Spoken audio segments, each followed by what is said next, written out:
अधारे रहीगला नवीन record रचि इतिहास पलटिगले पूर्वतन मुख्यमंत्री।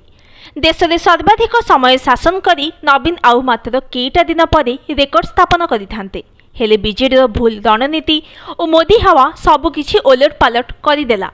इतिहास रचिबाकू आउ हाथ थिला 74 दिन बाकी हेले ओडिशा रे धराशायी होईगला बीजेडी सरकार।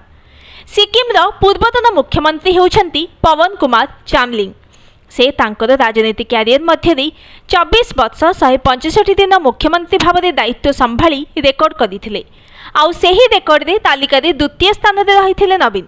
किंतु नवीन मुख्यमंत्री भाव में 24 वर्ष 91 दिन दायित्व संभाली छंती। निर्वाचन रे परास्त हेबा परे राजभवन जाई राज्यपाल को निजर इस्तीफा पत्र देछंती।